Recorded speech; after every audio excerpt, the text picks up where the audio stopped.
Hi, welcome once again to another episode of Indigenous Bites, and I'm here at Up the Hill Farms in Moruga on a goat and sheep farm with the owner, Mr. Lindsay Gay. Thank you so much for this opportunity. So tell us about what you do. I know you said you've been doing goat farming for about 7 years, but take us back why you got into this type of work in the first place. Well, we started with pig farming, and then we got on to goats. We always had goats because of the love of goats. The neighbors complain about the waste from the pigs, so we expanded the goats. You're rearing goats for milk primarily? Yeah, for milk primarily. And most, if not all, these goats were imported. Where do they come from? The states. Okay. Maryland. All right. These goats are really bred for producing milk. They Okay. would produce milk for 300 days a year. So they're special goat, milk producing goats. Yeah, yeah. So you said you do sheep as well, but Yeah. that is just for selling the animals. Yeah. And how do you find the industry has changed since you got into it 7 years ago? I know I am an avid goat's milk drinker. I love it and I enjoy it. So that I've switched totally from cows to goat's milk. So Well, maybe you are one of many good. who That's move good that to know. way because of the health reasons. Everybody is into health now. They're into the goat milk, and the goat milk has picked up a lot. And goat farming is sustainable. Yes, it is. Very It much is. so. So now I'm preparing for you some braised goat shoulder. You know, we're accustomed enjoying goat curried on the island and very much up the islands as well. It's a popular dish, of course, and it's very delicious. But because goat has become so popular and it's such a healthier meat, I've been trying to, experiment with different parts and different ways of cooking it. So what I did is I purchased a goat shoulder at my meat shop and I had them slice it about 1/2 inch thick. Now you see how beautiful this meat is? The thing about goat is because it doesn't have a lot of fat in it, it tends to be a little tougher. So we have to marinate it and we have to cook it a lot longer. But you know what? It tastes absolutely delicious. So what I'm doing for you now is a goat shoulder with a little bit of a marinade and some fresh herbs. So first up, I'm just going to chop up my herbs. So I'm going to cook the goat in some sliced onions.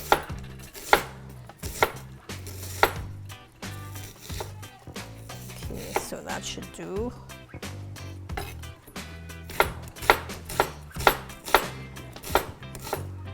And I've got some fresh chive here, and I've got some fresh thyme, which I'm going to add to the pot, and some rosemary. So because it's a sturdier, it's got a stronger flavor to the meat, we want to balance it off with some assertive herbs. So French thyme does the job, and of course fresh rosemary does that as well. It's pretty much any way you would prepare lamb, you can also prepare goat. The only difference is you just got to marinate it, you have to marinate it, and you've got to of course cook it for a lot longer.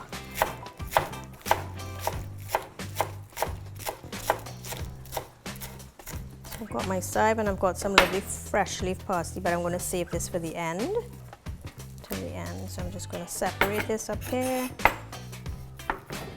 put my parsley up, and set those aside there. Now, for my goat marinade, I'm just going to put this over here. I've got some garlic, which I'm going to put on there. I've got some smoked paprika, which I love the flavor of, so we're putting that on. I've got some aromatic bitters, which of course will add a wonderful flavor and also goes really well with the strong flavor of the goat. I put some Trini rum in that as well, and some local full fat yogurt. So I'm going to marinate this now for actually overnight. You don't want to put any salt, the salt goes in last. I'm just going to turn this over, make sure we get some of that marinade on the other side of that.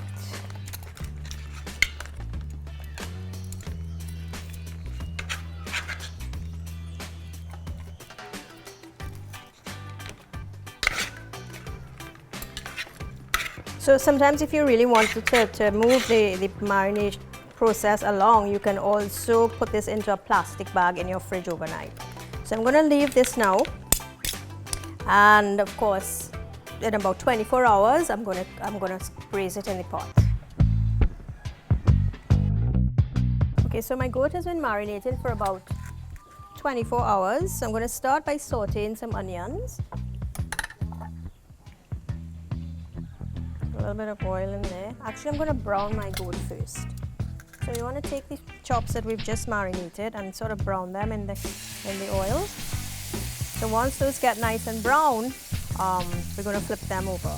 You don't want to put too many in the pot at the same time, because the goat itself is going to maybe let go a little bit of water, and then it's just going to prevent the nice caramelization process from happening onto the meat.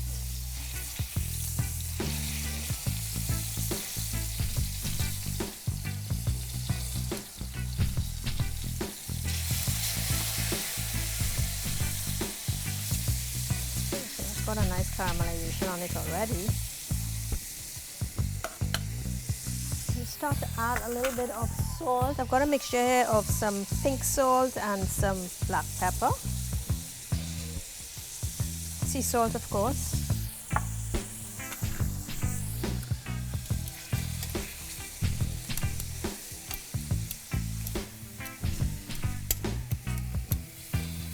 We've got another piece to put in there. Great. Great.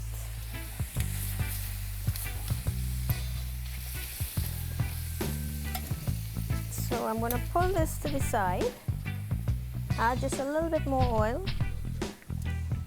and now I'm going to add my onions.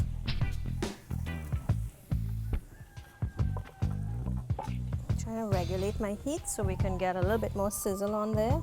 Great.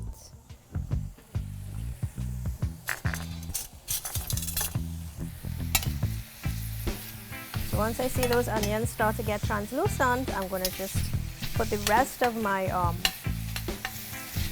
herbs and flavorings in there, and we're going to let that simmer for about 1 hour. So remember, goat does take a lot longer. You can start it on the fire and put it into your oven to finish as well. It cooks very nicely like that. It smells amazing.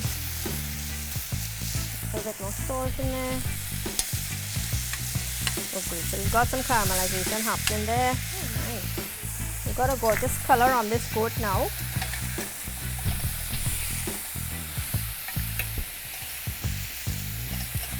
It smells so great. You know, I just cook with smells, and that's what I do.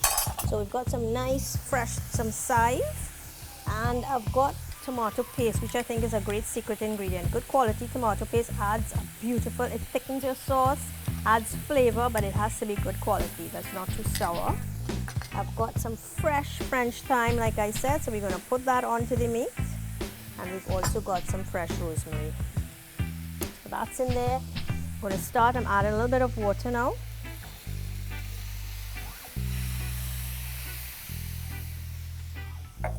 And we're going to just let that come to a boil.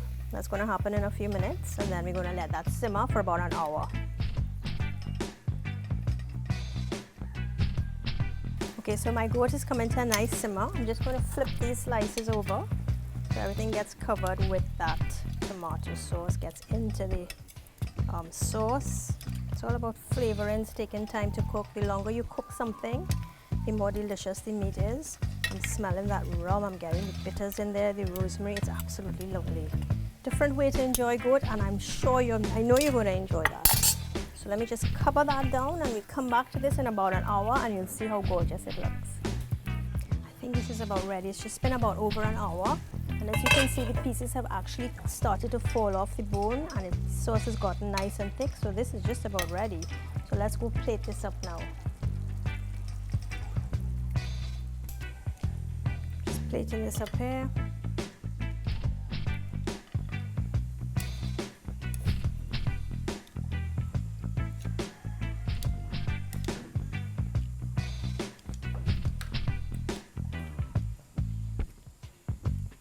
I'm just going to give it a final garnish with some flat leaf parsley.